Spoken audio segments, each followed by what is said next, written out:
வணக்கம்.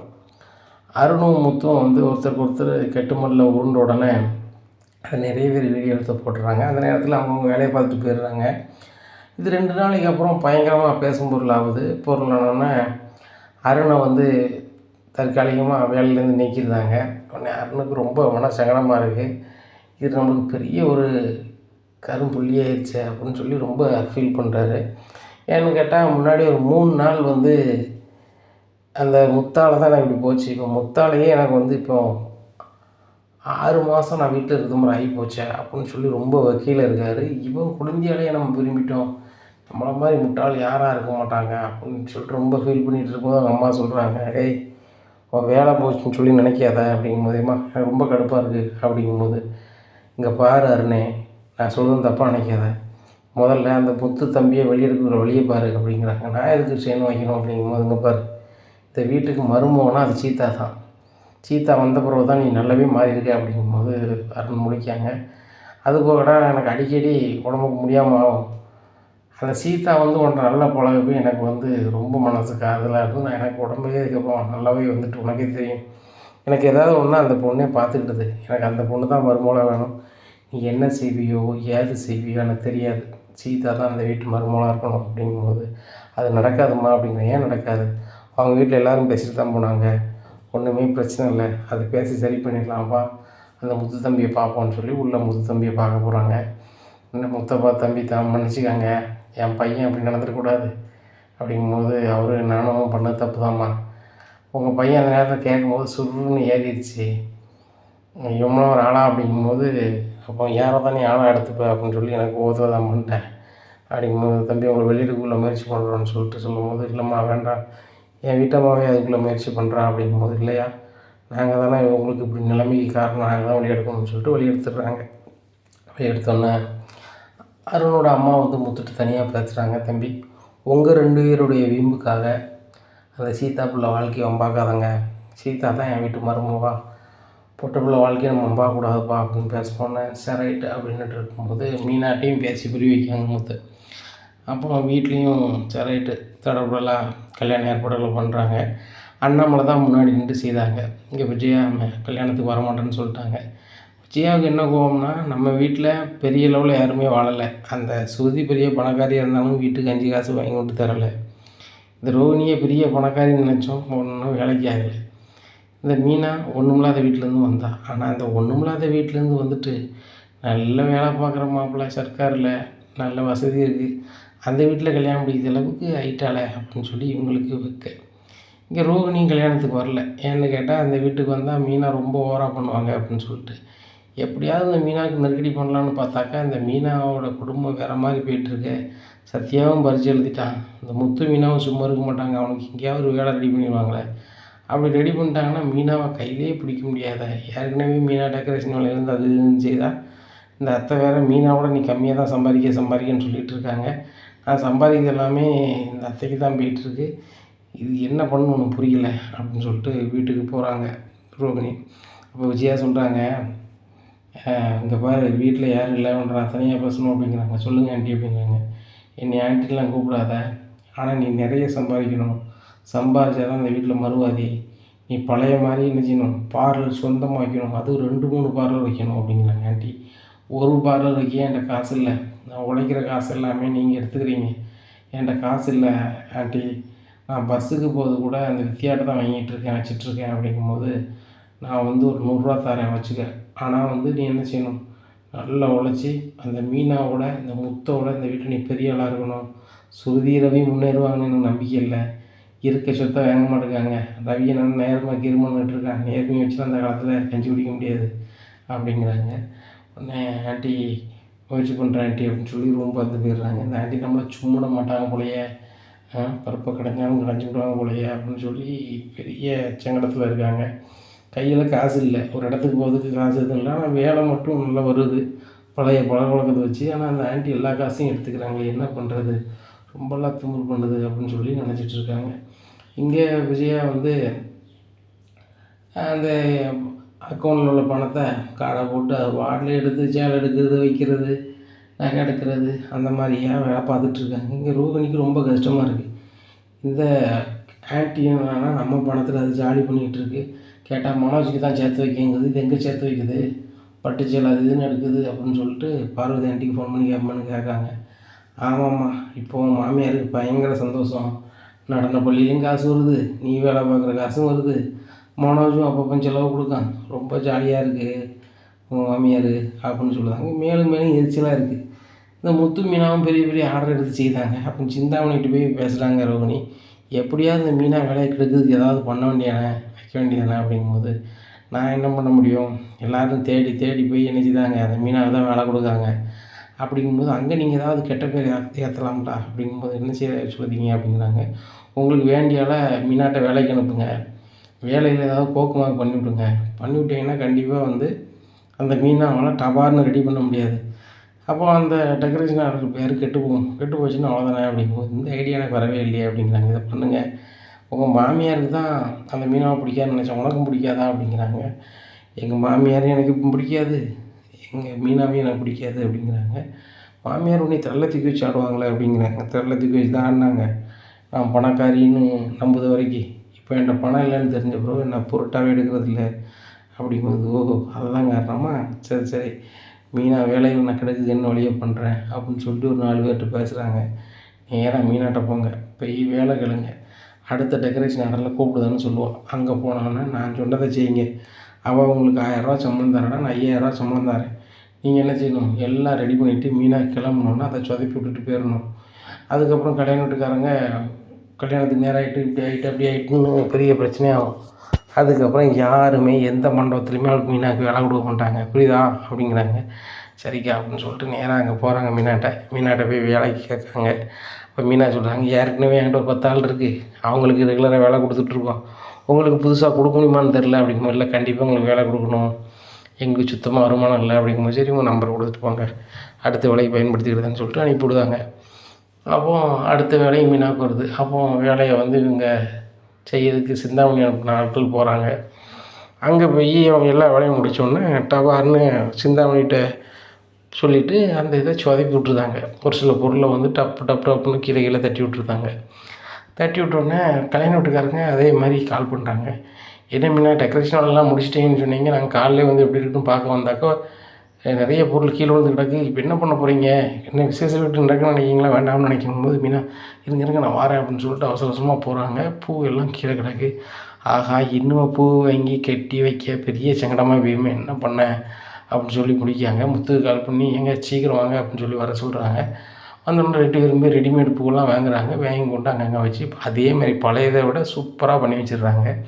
கல்யாண வீட்டுக்காரங்களுக்கு ரொம்பவே சந்தோஷம். இக்கட்டான சூழ்நிலையில் இந்த பொண்ணு பண்ணிடுச்சே, சரி கேட்டதை விட காசு கூட கொடுத்துடலாம் அப்படின்னு சொல்லிட்டு அந்த ஃபங்க்ஷன் ரொம்ப சூப்பராக முடிஞ்சிருது. அதே ஃபங்க்ஷனுக்கு சிந்தாமணி போகிறாங்க. போகும்போது இந்த ஃபங்க்ஷனில் என்னெல்லாமோ பண்ணியிருக்கேன்னு சொன்னாங்க நம்ம ஆளுக்கு, எல்லாமே கரெக்டாக இருக்குது, ரொம்ப சூப்பராக இருக்குது அப்படின்னு சொல்லி முடிச்சுட்டு இருக்கும்போது மீனா வராங்க. என்னம்மா நீங்கள் அனுப்புன ஆட்கள் வந்து சொதப்பி விட்டாங்க, இந்த மீனா எப்படி ஆயிடுவாளா அவ்வளோதான்னு நினச்சிக்கலாம். மீனா நீங்கள் என்ன பண்ணாலும் நினச்சிவா, அடுத்த கட்டத்தை நோக்கி நகர்ந்து போயிட்டே இருப்பாள் அப்படிங்கிறாங்க. பின்னாடி முத்து வராரு. மீனா இந்த மாதிரி இவங்க வந்து பண்ணிகிட்டு இருக்கலாம் நினச்சி நீ ஃபீல் பண்ணிகிட்ருக்காத, அடுத்தாப்புல இதை நோக்கி நீங்கள் என்ன எப்படி போகணும் அப்படி பார்த்தல உன்னால் முடியுதுல மீனா அப்படிங்கும்போது, ஆமாங்க நீங்கள் இருக்கும்போது எனக்கு என்ன கவலை அப்படின்னு சொல்லிட்டு போகிறாங்க. இங்கே சிந்தாமணிக்கு ரொம்ப கோவத்தில் தான் வேலைக்கு அனுப்பின ஆட்கள்கிட்ட சத்தம் போடுதாங்க. அப்போ நாங்கள் தான் பண்ணிவிட்டு உங்களுக்கு நான் அங்கே ஃபோன் கூட பண்ணாமல் நீங்கள் கூட ஃபோட்டோவை கூட பார்த்தீங்கள அப்படிங்கும்போது, அவள் மறுபடியும் எப்படி பண்ணியிருக்கா அப்படிங்கும்போது, போய் பாருங்கள் அப்படின்னு பார்க்குறாங்க. பூரா தாழ் பூவாக இருக்குது, தாழ் பூ வச்சு பண்ணியிருக்காங்க அப்படின்னு சொல்லி கல்யாண வீட்டுக்காரங்க போய் பேசுகிறாங்க. பேசும்போது கல்யாண வீட்டுக்காரங்க சொல்லுவாங்க, நான் பேசுனதோட கூட தான் கொண்டு போகிறோம், ஒரு இக்கட்டான சூழ்நிலை வரும்போது அதை சமாளிக்கக்கூடிய திறமை இருக்கலாம், அப்படி ஒரு ஆள் தானே தேவை அப்படி இப்படின்னு சொல்லிட்டு மீனா ரொம்ப பெருமையாக பேசுகிறாங்க. இந்த சிந்தாமணி தொழிலில் ரொம்ப இதாகி போயிடுது. இந்த ரோகிணி பேச்சை கேட்டு நம்ம தேவையில்லாத வேலை பண்ணிட்டோம் போல், ஒரு சில மண்டபத்துலேயே நமக்கு தந்துட்டு இருந்தாங்க, இன்னமும் ஒரு பக்கம் தரமாட்டாங்க போலையே அப்படின்னு சொல்லிட்டு இருக்காங்க. அந்த நேரத்தில் ரோகிணி கால் பண்ணுறாங்க. நீலாம் எனக்கு கால் பண்ணாத, நீ கால் பண்ணால் நான் மீனாக்கிட்டே நீ தான் போட்டு விடுக்கன்னு சொல்லிடுவேன் அப்படிங்கிறாங்க. என்ன சிந்தாமணிக்கு அப்படி சொல்கிறீங்க அப்படிங்கிறாங்க. பிறகு அந்த மீனாவது தொழில் பண்ணிகிட்டு இருந்தால் எனக்கு உடல் ஏதாவது மண்டபம் வந்துட்டுருக்கும். என்கிட்ட இருக்கிற ஆட்களை அங்கே அனுப்பி இந்த சிந்தாமணிக்கு வேலை செய்யக்கூட ஆள் இல்லைங்கிற அளவுக்கு ஆகிட்டு, அதுபோக அவங்க சொதப்பி வச்ச வேலையை மீனா டபார்னு செஞ்சு முடிச்சிட்டா. இக்கட்டான சூழ்நிலையில் கூட மீனா செமையாக வேலை செய்வா அப்படிங்கிற அளவுக்கு பேராகி போச்சு. இன்னும் இந்த சிட்டிக்குள்ளே நான் தொழில் பண்ண முடியும்னு தோணலை, போகிற பக்கம் பார்த்தா மாமியாருக்கு போட்டியா நடன பள்ளி தான் வைக்கணும் பொழுது அப்படிங்கும்போது எப்படியாவது இந்த விஜயாவை நம்ம வந்து பதிலுக்கு பதில் செய்யணும்ல, ஏன் காடை நினச்சிட்டு ஓவராலாக பண்ணுறாங்க அப்படின்னு சொல்லிட்டு சிந்தாமணியம்மா எங்கள் ஆன்ட்டியும் சாதாரண ஆள் கிடையாது, நீங்கள் நடன பள்ளி வைங்க, நீங்கள் தான் நல்லா ஆடுவீங்களே அப்படிங்கும்போது அப்படியா எனக்கு ஆட தெரியுது ஆட தெரியலையா ஆட தெரியுங்களை வச்சு பெரிய லெவலில் பண்ண வேண்டியதான். இந்த மீனா தான் தொழிலில் வந்து குறைச்சி விட்டாலே கேட்கும் இந்த விஜயாவே கேட்கும்போது நான் என்ன சொல்லுவேன், உங்கள் மருமகனால தான் உங்கள் தொழிலுக்கு நான் இடைஞ்சலுக்கு வரேன், என் தொழில் பூரா முடிச்சு போட்ட பிறகு நான் இந்த தொழில் தானே வர முடியும், முடிஞ்சால் அவங்க மருமகளை அந்த தொழில் பண்ணக்கூடாது வீட்லேயே இருக்க சொல்லுங்கள், நான் உங்களுக்கு இடைஞ்ச வரல அப்படின்னு சொல்ல போகிறேன் அப்படிங்கிறாங்க. ரொம்ப சூப்பரு. எங்கள் ஆன்ட்டி பக்கத்துலேயே நீங்கள் வந்து நடன பள்ளி வைங்க அப்படிங்க ஏத்தாப்புல வச்சுருக்கோம், எனக்கு தெரிஞ்சவங்க வீடு இருக்குது, நான் அதை விலைக்கு வைங்கன்னு வச்சுருவோம் அப்படின்னு சொல்லி அந்த வீட்டை விலைக்கு வாங்கியிருந்தாங்க. வாங்கி நடன பள்ளிக்கு எல்லா ஏற்பாடும் பண்ணி என் மாஸ்டர்ஸ் எல்லாம் ரெடி பண்ணி போஸ்டர்லேருந்து எல்லாத்தையுமே வந்து ரெடி பண்ணி அங்கங்கே விட்டுறாங்க, போர்டு வைக்காங்க, எல்லாம் செய்தாங்க. இதை பார்த்த உடனே பார்வதி பார்த்துட்டு நான் சொல்லலை, அந்த சிந்தாமணி நடனம் பிடிக்க வரல ஒரு தொழில் கடைக்கு வந்திருக்கான்னு சொல்லிட்டு அப்படிங்கும்போது என்ன பேசிகிட்டு இருக்க, அவங்க வந்து மீனாவுக்கு எதிராக தொழில் பண்ணுவாங்க, எனக்கு எதிராக அப்படி வருவாங்க அப்படிங்கிறாங்க. வருவாங்களாவா ஏத்தாப்புல ஒரு வீடை விலை பேசி வாங்கி அதுலேயும் நடன பள்ளியும் ஆரம்பிச்சிட்டேன், நீ பார்க்கலையா இதை அந்த ஃபோட்டோவை பாரு அப்படின்னு சொல்லி ஒரு போஸ்டர் ஃபோட்டோவை காமிக்காங்க செல்லில். இதை பார்த்துட்டு விஜயா ரொம்ப வாடி போயிடுறாங்க. நேராக ஆட்டோ பிடிச்சி பார்வதி வீட்டுக்கு வராங்க. என்ன பார்வதி இப்படி செஞ்சுருக்கு இந்த சிந்தாமணி அப்படின்னு சொல்லி சிந்தாமணி கால் பண்ணுறாங்க.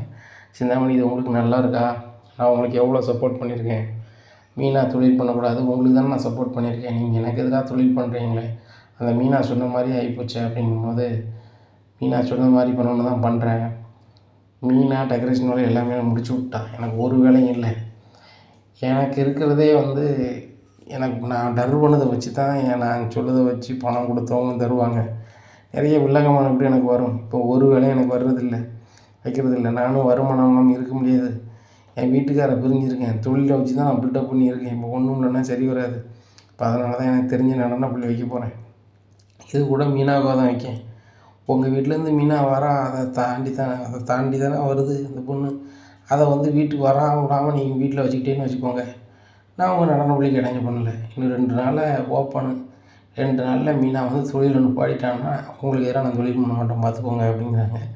விஜயா ரொம்ப கடுப்பில் வீட்டுக்கு போகிறாங்க. ஏங்க அந்த முத்து மீனாவையும் வர சொல்லணுங்க அப்படிங்கிறாங்க. அவங்க மொட்டமாக நின்றுக்காங்க. என்ன விஜயா சொல்லு அப்படிங்கும்போது சவுண்டு கேட்டு அவங்களும் வராங்க. என்னப்பா அம்மா மீனா பேரை சொல்லிக்கிட்டு இருக்காங்க அப்படிங்கும்போது உன் பொண்டாட்டி நம்ம தொழிலே பண்ணக்கூடாது அப்படிங்கிறாங்க. இதை கேட்டால் முத்து சிரிக்காரு. இந்த வீட்டில் தான் இருக்கக்கூடாது, இது என் வீடும்பீங்க, இப்போ வந்து ட்ராமாவை மாற்றிக்கலாம் அப்படிங்கிறாங்க. அண்ணாமலையும் சிரிக்கிறாங்க. ரவியும் சுருதியும் ஏன் டீ செய்யக்கூடாது, மீனா அவங்க சுயமாக பண்ணிகிட்ருக்காங்க,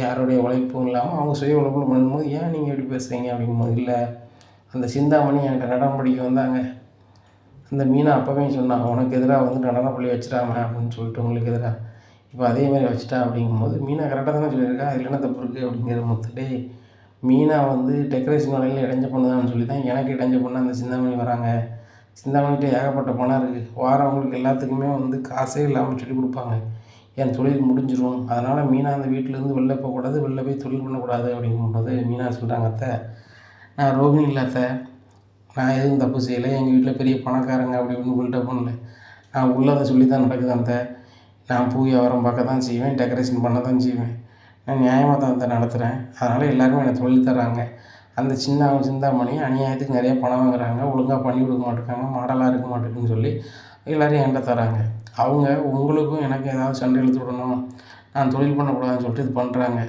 வீம்புக்கு பண்ணுறவங்க தொழில் பண்ணி ஜெயிக்க முடியுமா அத்தை, அதனால் அதை ஒரு பொருட்டாக நினைக்காதீங்க, நீங்கள் உங்கள் திறமை வச்சுருக்கீங்க, அதை வச்சு இது பண்ணுங்கள் அப்படின்னு நீ எனக்கு சொல்லிகிட்டு இருக்காடி, அந்த சிந்தாமணி எனக்கு எதிராக வரானா அதுக்கு காரணம் நீ தான் அப்படிங்கும்போது அண்ணாமலை சொல்கிறாங்க, விஜயா அந்த சிந்தாமணி மீனாவுக்கு எதிராக வரும்போது உசுப்பெது நீ தானே, செஞ்சவங்க அதை அனுப்பிச்சு தானே ஆகணும், புதுன்னா தண்ணி குடிச்சாகணும்னு சொல்லுவாங்கள்ல, அப்படி மீனா நீ வழக்கமாக வேலையை போகிறோமா நடக்கிறத பார்த்துக்கலாம் அப்படிங்கிறாங்க, சரி அங்கிள் அப்படிங்கிறாங்க. இங்கே சிந்தாமணி தொழில் ஆரம்பிச்சிடுறாங்க.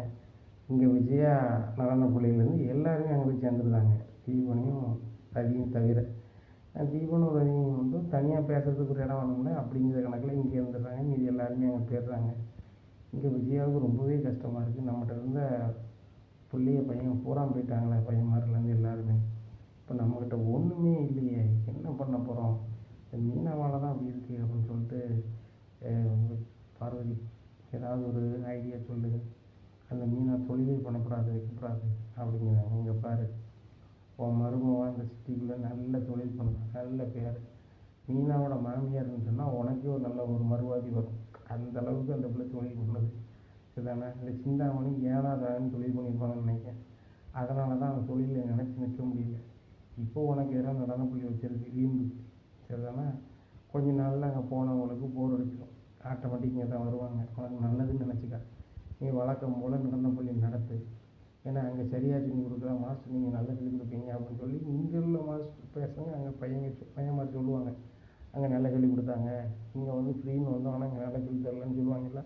அப்போ எல்லோரும் அவன்கிட்ட பணம் கட்டி கேட்பாங்க, நீ கவலைப்படுதா அப்படின்னு. இல்லை, அவ்வளோ பொறுமையெல்லாம் இருக்க முடியாது. என் மீனா வீட்டில் போய் என்னென்னு பார்க்கணும்னு சொல்லிட்டு நீங்கள் மீனா வீட்டுக்கு போகிறாங்க. உங்கள் மகள் நான் வாழை வெட்டி அனுப்பி விட்டுருவேன் அப்படின்னு. என்ன சமைச்சு இப்படி பேசுகிறீங்க அப்படிங்கும்போது சத்தியா சொல்கிறாங்க, நீங்கள் அனுப்பிடுவீங்க, எங்கள் மாமா அது சம்மதிக்கணும்ல, நம்ம மம்மிங்க மதிக்க மாட்டாப்புல, ஒட்டு மாமாவும் அனுமதிக்க மாட்டாப்புல அப்படிங்கும்போது என் வீட்டில் இருக்கும்போது நான் எனக்கு அவங்க பேச்சு கேட்கணும். எனக்கு எதிராக வந்து தொழில் பண்ணதுக்கு மீனா தான் வந்து வேகமாக இருக்கா. அவள் தொழில் டெக்கரேஷன் தொழிலில் பண்ணக்கூடாது, வியாபாரம் பண்ணக்கூடாதுன்னு சொல்லுங்கள் அப்படிங்கும்போது செஞ்சிருந்தாங்க. வாங்க, என் பொண்ணு பண்ண தொழில் வந்து தப்பான தொழில் தான், இல்லை நல்ல தொழில் தான் பண்ணுவேன். பண்ணையில் நான் எப்படி சொல்ல முடியும், அதெல்லாம் சொல்ல முடியாது, கேட்டு வாங்க அப்படிங்கிறாங்க. நீங்கள் ரொம்ப தூர் பண்ணுவீங்க, இளைய பொண்ணை நல்ல சர்க்காரில் பணக்காரமாக போய் கொடுத்துட்டீங்க, ஒரு வசதியான வீட்டில் கட்டி கொடுக்கணும்னு சொல்லி என் மூத்த மூணு என் வீட்டுக்கு அனுப்பிட்டேன். இப்படியே நீங்கள் இப்படி நீங்கள் வந்து பணமே இல்லாட்டினாலும் பணக்கார வீட்டில் போய் இருந்துக்கலாம்னு பார்க்கிங்க, இந்த பையனுக்கும் ஒரு பணக்கார பொண்ணை தானே பார்க்கிங்க அப்படிங்கும்போது சம்மந்தி, நான் அப்படி இல்லை, மனோஜுக்கு எப்படி பணக்காரி பற்றி கட்டணும்னு சொல்லி கட்டி வச்சு ஏமாந்துட்டுருக்கீங்களா சம்மந்தி, அந்த மாதிரி நான் கிடையாது சம்மந்தி, என் பையனுக்கு யாரை பிடிச்சிருக்கோ அவங்க விருப்பத்தில் தான் செய்வேன் சம்மந்தி அப்படிங்கும்போது சரி அவங்கள பற்றி அவங்களுக்கு ரொம்ப கோபமாக போகிறாங்க. முத்துட்ட பிறகு ஃபோன் பண்ணி சொல்லணும். முத்து வந்து வீட்டில் கேட்காரு, நீங்கள் எப்படி மீனா வீட்டில் வந்து சத்தம் போடலாம், மீனா வந்து தொழில் பண்ணாரு, யாருன்னு பட்ட முடியாது, அவள் தொழில் பண்ணிட்டு தான் இருப்பான், நானே சொன்னாலும் அவள் பண்ண தான் செய்வான். அவள் வந்து விருப்பத்தில் பண்ணும்போது நீங்கள் எப்படி இது பண்ணுவீங்க, நீங்கள் நடந்த பள்ளி வைக்கிங்க, நீங்கள் நடந்த பள்ளி வைக்கக்கூடாதுன்னு யாரும் சொன்னால் கேட்க போகிறீங்க, வைக்க தானே போகிறீங்க. அந்த மாதிரி தான் அப்படிங்கும்போது உன் பொண்டாட்டி தொழிலே போச்சு, மாதம் உன் பொண்டாட்டி சம்பாதிக்கிற பாதி என்கிட்ட தரணும், இந்த ரோகிணி எப்படி என்கிட்ட காலம் தந்துருக்கலாம் அதே மாதிரி தரணும் அப்படின்னு. உடனே மீனா அப்போ வந்துடுறேன், மேரேஜ் சட்டை தரணும், வீட்டு செலவு கொடுக்குறேன், உங்களுக்கு எதுவும் வேணுமா சொல்லுங்கள், வாங்கி கொண்டு தரேன், ஆனால் காடெல்லாம் தர முடியாது அப்படிங்கிறாங்க. அப்படி சொல்லி மீனா அப்படிங்கிறாங்க. மீனா பார்லரம்மாவும் இதே மாதிரி காடை வாங்கி தர முடியாதுன்னு சொல்லியிருந்தாங்கன்னா நம்ம சரியாக வந்திருப்பாங்க. வணக்கம், எல்லோரும் எப்படி இருக்கீங்க, வீட்டில் நல்லா இருக்காங்களா அப்படிங்கும்போது ரோகிணிக்கு ரொம்பவே கடுப்பாக இருக்குது. என்னடா இது, இந்த முத்து மீனாவும் என்ன தான் எப்போ பார்த்தாலும் பேசுகிறாங்க அப்படின்னு சொல்லி மேலும் கடுப்பாடுறாங்க. இந்த ஆண்டி ஓவராக பண்ணுறாங்கள, இந்த ஆண்டி என்கிட்ட மட்டும் தான் நான் காடை வாங்கி வைக்கிறாங்க, இந்த மீனா கூட காடை கொடுக்க மாட்டேறான், அப்போ நான் மட்டும் கொடுக்கணுமா, காடை வேறு நான் கொடுத்துட்டேன்னு ஆர்வக்குளாரில், இப்போ நம்மளுக்கும் செலவுக்கு இல்லையே அப்படின்ட்டு இருக்கும்போது அவங்க அம்மா ஃபோன் பண்ணி ஃபீல் பண்ணுறாங்க. என்னடி நீ கிறிஸ்துக்கு பள்ளிக்கூடத்துக்கு சேர்க்கணும், அதுக்கு பணம் தான் அனுப்ப மாட்டேருக்க, வீட்டு செலவுக்கு அனுப்ப மாட்டேருக்க, நானும் கிராமத்தில் இருந்தாவது ஏதாவது ஒரு வேலைக்கு போவேன் வைப்பேன், என்ன நீ பண்ணிகிட்ருக்க அப்படிங்கும்போது சாரிம்மா நான் மன்னிச்சிருமா, நான் எப்படியாவது நான் கொஞ்சம் பணம் அனுப்பி வைக்கமா அப்படிங்கிறாங்க. இங்கே பாருடி, பணம் கொஞ்சம் தயவுசெய்து சீக்கிரம் அனுப்பி வை, பணம் இல்லாமல் ரொம்ப கஷ்டமாக இருக்குது அப்படிங்கிறாங்க. சரிம்மா அப்படின்னு சொல்லிட்டு இது பண்ணும்போது வித்யா ஃபோன் அடிக்காங்க. வித்யா, ஒரு 5000 இருந்தால் தாடி அப்படிங்கிறாங்க. எதுக்கு அப்படிங்கிறாங்க. எங்கள் அம்மாவுக்கு அனுப்பணும் அப்படிங்கிறாங்க. சரி, ஒரு 10,000 அனுப்புகிறேன், நீ பையன் கொடு அப்படின்னு சொல்லி அவங்க அம்மாவுக்கு அனுப்பிவிட்றாங்க. உனக்கு 10,000 அனுப்பியிருக்கேன், எடுத்துக்க அப்படிங்கிறாங்க. சரிம்மா அப்படிங்கிறாங்க. வீட்டு செலவு வச்சுக்கிறாங்க. இந்த மாதம் வித்தியாட்ட வாங்கியாச்சு, அடுத்த மாதம் யார்கிட்ட வாங்க ஒன்றும் புரியல. பார்லரில் நம்ம வரவு செலவு பார்க்கும்போதாவது அந்த கல்லாப்பட்டியில் பணத்தை எடுப்போம், அதை வச்சாவது என்னத்தையாவது செலவு போட்டுவோம், இப்போது அதுக்கும் வழி இல்லையே அப்படின்னு சொல்லி ரொம்ப முழிக்காங்க. அப்போது பழையபடி வந்து வேலைக்கு போகிறதுக்கு பெர்மிஷன் கேட்கணும் அப்படின்னு சொல்லிட்டு மறுநாள் காலையிலே வந்து ஆண்டி நான் அவங்கள்ட்ட பேசணும் அப்படிங்கிறாங்க. என்னை ஆண்டின்னு கூடாதுன்னு சொல்லியிருக்கோம்ல அப்படிங்கிறாங்க. ஆண்டி, நான் வந்து மறுபடியும் பார்லர் வேலைக்கு போகலான்னு பார்க்குறேன், பார்லர் வேலைக்கு போகும்போது சம்பளம் ப்ளஸ் வந்து அந்த வரவு செலவு பார்க்கும்போது கொஞ்சம் கமிஷன்லாம் கிடைக்கும், அதே மாதிரி வீட்டில் போய் பெரிய பெரிய ஃபங்க்ஷன் ஆர்டர்லாம் வந்து அங்கே வேலை போனால் தான் கிடைக்கும் அப்படிங்கும்போது, இல்லை அப்படி போனால் எனக்கு வந்து மறுவாதி இருக்காது, இந்த விஜயோட மருமகன் இன்னொருத்தர் போய் வேலைக்கு பார்க்கல சம்பளத்தில் அப்படிங்கும்போது நல்லா இருக்காது அப்படிங்கும்போது, சுருதி வேலை தான் பார்க்காங்க ஆண்டி அப்படிங்கும்போது, சுருதி பார்க்குற வேலையும் நீ பார்க்குற வேலையும் ஒன்றா, அப்போ மாதம் 1,00,000 சம்பளம், உனக்கு 1,00,000 சம்பளம், 1,00,000 சம்பளம்னா நீ போ அப்படிங்கும்போது, ரவி 12,000 சம்பளத்தை நான் ஆண்டி வேலைக்கு போகிறாரு, நான் 15,000 சம்பளத்துக்கு வேலை பண்ண உங்களுக்கு என்ன அப்படிங்கிறாங்க. உடனே எங்கள் பாரு ரவி வந்து சொன்ன சொல் கேட்காம வாங்கிட்டுருக்கான். நீ நலைய போறியா? ரவியை ஒரு நாள் வீட்டை விட்டு போகாம நீ போயிருப்பியா அப்படிங்கிறாங்க. இல்லை ஆண்டி அப்படின்னு சொல்லி வீட்டுக்குள்ளே போயிடுறாங்க. என்ன செய்யணும்னு தெரில, இங்கே வருமானமே வரமாட்டேங்க அப்படின்னு சொல்லிட்டு கொஞ்ச நேரம் வந்துட்டு ஆண்டி ஒரு ஆஃபர் வந்திருக்கு அட்வான்ஸ் வாங்கிட்டு வரேன்னு சொல்லிட்டு வெளில போயிடுறாங்க. போயிட்டு நேராக பார்லர் போகிறாங்க. அவங்க ஓனர் இல்லை, ஸ்டாஃப் மட்டும்தான் இருக்காங்க. இருக்கும்போது பேச்சு கொடுத்துட்ருக்காங்க. அங்கே பார்க்குறாங்க ஒரு பணம் எடுக்கிற கார்டு வர மாதிரி இருக்குது. அந்த பிள்ளை கார்டை நைஸாக எடுத்து பேக்கில் வச்சுக்கிறாங்க. அந்த பிள்ளையும் கவனிக்கலை. மேடம் நல்லா இருக்கீங்களா, உங்கள் வேலைக்கு நின்றுட்டீங்க அப்படி இப்படின்னு பேசுகிறாங்க. சரி போய்ட்டு வரேன், இந்த வழியாக வந்தால் தான் பார்க்க வந்தேன்ட்டு போயிடுறாங்க. அப்போ தெரிஞ்ச இடத்துலலாம் வந்து வேலை கேட்குறாங்க. இந்த விஜயாவுக்கு தெரியாமல் வேலை பார்த்து தான் லாய்க்கு நம்மளுக்கு பைசா வரும், அப்போ தான் அம்மா கொடுக்க முடியும் அப்படின்னு நினைக்கிறாங்க. ஒரு இடத்துல வேலையும் கிடச்சிருது. ரெகுலராக எப்படி வேலைக்கு வர்றது அப்படின்னு சொல்லிட்டு நினைக்காங்க. அப்போ தினம் ஆஃபர் இருக்குது, அங்கே இருக்குது இங்கே இருக்குன்ட்டு போனாலும் தினம் பணம் அக்கௌண்ட்டு வரணுமாங்களே, என்ன பண்ணுறது? இந்த ஆன்ட்டி வேறு நம்ம பணத்தை எடுத்து செலவு பண்ணிகிட்ருக்காங்க, அதுலேயும் ஒன்றும் இல்லையே அப்படின்னு நினைக்கும் போது இந்த கார்டை எதுக்கு எடுத்து வச்சுருக்கோம், எதுக்காவது யூஸ் ஆகும் எடுத்து வச்சுருக்கோம், அதை நம்ம பண்ணுவோம் அப்படின்னு நினச்சிட்டு நேராக வீட்டுக்கு போகிறாங்க. வீட்டில் விஜயா வந்து மதியம் நல்லா தூங்கிட்டு இருக்காங்க. வீட்டில் யாரும் இல்லை. நடன புள்ளி தான் அங்கே இல்லையே. ஏன்னா அங்கே சிந்தாமணி வந்து இலவசமாக அளவு சொல்லி கொடுக்குறதுனா எல்லோரும் அங்கே போயிட்டாங்க. நைஸாக ரூமுக்கு போய் விஜயாவோட பேக்கில் அந்த கார்டை ரோகிணி கார்டை எடுத்துகிட்டு இந்த பிள்ளை கார்டை கொண்டு வச்சிடுறாங்க. வச்சோடனே ரோகிணி ஒரு வேலைக்கு ஃபங்க்ஷனுக்கு போகிறேன்னு சொல்லிட்டு அவங்க பாட்டில் போயிடுறாங்க. அவங்க பணம் கொடுக்காங்க. அதை வாங்கி விஜயா கொண்டு பிடிச்சிடணும்ல அப்படின்னு சொல்லி ஆண்டி வேலைக்கு போய்ட்டு வந்துட்டேன் அப்படிங்கிற. இன்றைக்கி எவ்வளோ பணம் தந்தாங்க அப்படிங்கிறாங்க. 25,000 தந்தாங்க அப்படிங்கிற. ரைட்டு, நாளைக்கு இந்த 25,000 எடுத்து செலவு பண்ண வேண்டியதான் அப்படின்னு விஜயா நினைக்காங்க. மறுநாள் விஜயா வந்து ரவுண்ட்ஸுக்கு போகிறாங்க. ரவுண்ட்ஸுக்கு போகும்போது பணம் எடுப்போம்னு சொல்லி கார்டை எடுக்காங்க. நம்பர் போட்டு பார்க்காங்க, உள்ளே போக மாட்டேங்குது. அப்போ அதில் வந்த ஆள்கள்கிட்ட இந்த நம்பருக்கு போட்டு பணம் எடுத்தாங்க அப்படிங்கிறாங்க. அது தப்பான இதுன்னு வருது. உடனே இன்னொரு ஆள் வராரு. அவர் யாருன்னு பார்த்தா அந்த பேங்க் மேனேஜர். அவர் வந்து போட்டு பார்க்காங்க. இது வேறு நம்பரியாம்மா, உங்கள் பேர் என்ன பேர் அப்படிங்க? விஜயா அப்படிங்கிறாங்க. இது யார் கார்டு அப்படிங்க? மருமக கார்டு ரோகிணி அப்படிங்கிறாங்க. இது ரோகிணி இல்லை, வேறு பேர் போட்டிருக்கு அப்படிங்கிறாங்க. இல்லையே அதுதான் அப்படி இப்படிங்கிறாங்க. அப்போ நீங்கள் ஏமாத்துக்காரங்களா இருப்பீங்க பொழுது அப்படின்னு சொல்லி சேதனுக்கு தகவல் சொல்லிடுறாங்க. வந்த நின்றவங்க எல்லாருமே கும்மி எடுத்துருந்தாங்க. கும்மி எடுத்து சொன்ன வாய் இந்த வாய் தானே அப்படின்னு வாயிலே 4 போடுதாங்க. போட்டோன்னு போடுன்னு ஊற்றுது. உடனே ஸ்டேஷன் கொண்டு போயிருந்தாங்க. ஸ்டேஷனில் கொண்டு போனோடனே வீட்டிலேருந்து எல்லாரையும் வர சொல்லுதாங்க. அண்ணாமலை வீட்டிலேருந்து அண்ணாமலை வராங்க. ரோகிணி வந்துடுறாங்க. ஏம்மா நீ எதுக்குமா அடுத்த கார்டு எடுத்துகிட்டு வந்த? இந்த கார்டு ஏற்கனவே காங்கலன்னு சொல்லி ஒரு பெட்டிஷன் இருக்குது அப்படிங்கிறாங்க.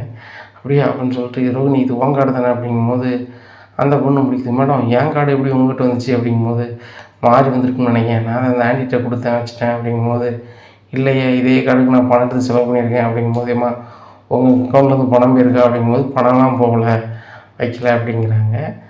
அப்போ முத்து சொல்கிறாரு, நேற்று வரைக்கும் இந்த 2 நாளைக்கு முன்னாடி வரைக்கும் பணம் எடுத்துருக்கு எங்கள் அம்மா. அப்போ இது யார் கார்டில் எடுத்துச்சு இதே கார்டில் எப்படி எடுக்க முடியும்? அப்போ இந்த யார் மாற்றி வச்சிருக்கா? பார்லர் தான் மாற்றி வச்சிருக்கா அப்படின்னு. நான் எங்கே மாற்றுறேன் அப்படிங்கும்போது உங்கள் கடையில் வேலை பார்த்த உங்கள் கார்டு எப்படி வீட்டுக்கு வரும் அப்படிங்கிறாங்க. உடனே அண்ணாமலை சொல்கிறாங்க, இந்த கதையை முடிச்சுட்டு வீட்டுக்கு போகும் அதுக்கப்புறம் பேசிவிடுவோம்னு சொல்லிட்டு வீட்டுக்கு போட்டு போகிறாங்க. இங்கே முத்து சொன்னதே மனசில் ஓடிட்டுருக்கு விஜயாவுக்கு. அப்போ வந்து ஏய் ரோகிணி வாடி அப்படிங்கிறாங்க. ஆண்டி அப்படிங்கிற. ஆண்டிலாம் கூப்பிடாத, எப்படி இங்கே கார்டு மாறிச்சு? உன் கார்டை வச்சு நான் எடுத்துக்கிட்டு இருந்தேன், இப்போ வேறு பேர் உள்ள கார்டு இருக்குது, அதுவும் உன் கடையில் வேலை பார்க்குறவங்க கார்டு அப்படிங்க. எனக்கு தெரியாது ஆண்டி அப்படிங்கிறாங்க. இவ்வளோ ஃப்ராடு வேலை பார்க்குறியா? நேற்று ஒரு 25,000 உழைச்சேன்னு சொன்னால வா என்னை கூப்பிட்டு நீ எடுத்துதா அப்படின்னு சொல்லி கூப்பிட்டு போகிறாங்க. அதுக்கு முன்னாடி விஜயா கேட்பாங்க அப்படின்னு தெரிஞ்சுக்கிட்டு அந்த பணத்தை எடுத்து எங்கள் அம்மாட்ட கொடுத்துருந்தேன். அக்கௌண்ட்டில் பணம் இல்லை. இப்போ பணம் எங்கே போச்சு உள்ளதை சொல்லு அப்படிங்கும்போது ரோகிணி உருன்ருக்காங்க. இந்த பணத்தை பற்றிய தகவல் தெரிஞ்சால் மட்டும்தான் என் வீட்டுக்கு வரணும், வீட்டுக்கே வரக்கூடாது அப்படிங்கிறாங்க. நேராக சிட்டிக்கிட்ட போய் ஒரு 25,000 வாங்கிட்டு கொண்டு கொடுக்காங்க. அப்படிங்க அப்படிங்கிறாங்க. உடனே இந்த பணம் எப்படி வந்துச்சு அப்படிங்கிறாங்க. ஆண்டி ஒரு இடத்துக்கு வந்து அட்வான்ஸ் கொடுத்துருந்தேன் ஆண்டி, நீங்கள் தானே சொன்னீங்க சொந்தமாக பார்லர் வைக்கணும்னு சொல்லிட்டு அதுக்கு அட்வான்ஸ் கொடுத்துருந்தேன், அவங்ககிட்ட போய் திருப்பி வாங்கிட்டு வரேன் அப்படிங்கிறேன். ஏன் அதை செஞ்சேன்? நீ சீக்கிரமாக பார்லர் வைக்கணும் அப்படிங்கிறேன். ஆண்டி நான் சீக்கிரமாக பார்லர் வைக்கணும்னா கொஞ்சம் பணம் வேணும், நீங்கள் முன்னாடி மாதிரியே உங்கள் வீட்டு பத்திரத்தை வச்சு எனக்கு ரெடி பண்ணி கொடுங்க, நான் பார்லர் வச்சிடுறேன், பார்லர் வச்சு உங்களை கல்லாலையும் வச்சிடுறேன், 1 மாதத்தில் இல்லை 2 மாதத்தில் நான் பணத்தை திருப்பி கொடுத்துட்றேன் அப்படிங்கிறாங்க. 1 மாதத்தில் 2 மாதத்தில் திருப்ப முடியுமா அப்படிங்கிறேன். கண்டிப்பாக திருப்ப முடியும் ஆண்டி, நம்ம பார்லர் வச்சா பெரிய பெரிய ஆர்டர் வரும், அந்த பெரிய பெரிய ஆர்டர் உள்ள பணத்தை பூரா மொத்தமாக கொடுத்து செட்டில் பண்ணிடலாம் அப்படிங்கிறாங்க. சரி ரைட்டு, வீட்டுக்கு யாருக்கும் தெரிய வேண்டாம், நான் வீட்டு பத்திரத்தை வச்சு தரேன், வீட்டு பத்திரம் என் வீட்டுக்காரர் வந்து அங்கே பரசு வீட்டில் கொடுத்து வச்சுருக்காரு, நான் அதுக்காக வாங்கிட்டு வரேன் அப்படின்றாங்க. மறுநாள் காலையிலே பரசு வீட்டுக்கு போகிறாங்க. விஜயா வாங்கம்மா உட்காருங்க அப்படிங்கிறாங்க. என் வீட்டுக்காரு ஃபோனு சரியில்லை, அதான் எண்ணி அனுப்பிவிட்டு உங்கள்கிட்ட இருக்க பத்திரத்தை என்கிட்ட சொன்னாங்க அப்படிங்கிறாங்க. அப்படியா, ஃபோனு சரியில்லையா, சரி சரி சரி அப்படின்னு சொல்லி பத்திரத்தை கொடுத்துட்றாங்க. இங்கே நேராக ரோகிணியை கூப்பிட்டு போய் பார்லருக்கு பணம் வேணும்னு சொல்லி ஒரு இடத்துல அடவு வச்சு 13 லட்ச ரூபாய்க்கு வச்சிடுறாங்க.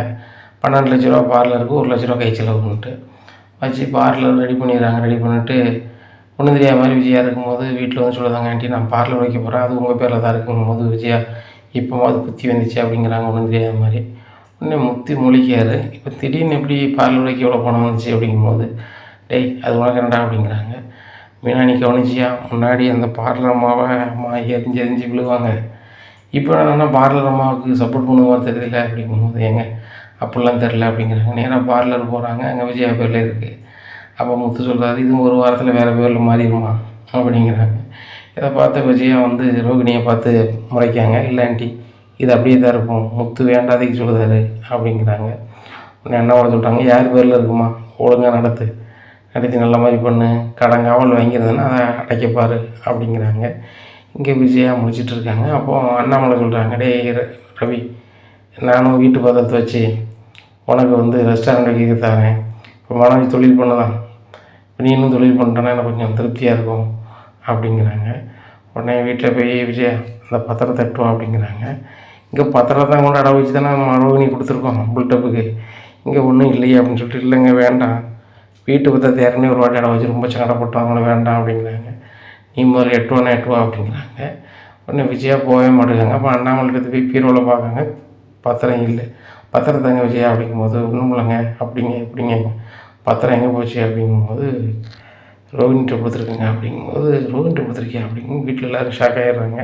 இப்போ மனோஜ் கேட்குறாங்க, ஏம்மா எனக்கு இக்கட்டான சூழ்நிலை இருக்குது, என் கடையை நோட்டு போகிற மாதிரி இருக்குது, நீங்கள் வீட்டு பத்திரத்தை தாங்கும் போது இருக்குது என் வீடு மட்டும்தான் இருக்குது, நான் அதை வச்சு தரமாட்டேன் அப்படின்னு சொன்னீங்க.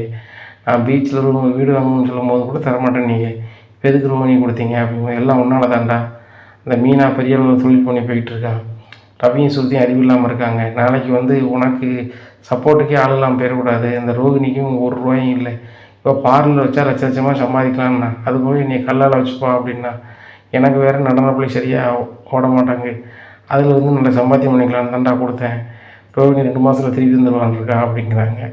உடனே மனோஜ் ரொம்ப கோபமாக போகிறாங்க. சாயந்தரம் வந்து ரோகிணிகிட்ட மீனா கேட்குறாங்க, இந்த கூட்டு குடும்பத்தில் நம்ம இருக்கோம், வீட்டு பத்திரத்தை வச்சு நீங்கள் பார்லர் வாங்கியிருக்கீங்க, அதை எல்லார்ட்டையும் சொல்லிட்டு தானே செஞ்சுருக்கணும் அப்படிங்கும்போது, மீனா அதெல்லாம் உங்களுக்கு சொல்லணும்னு அவசியம் இல்லை, ஆன்ட்டி வச்சு கொடுத்துருக்காங்க அப்படிங்கும்போது, மீனா இது ஏன் வீடு வச்சு கொடுக்காம போகிறா அப்படின்ட்டு இருக்காங்க.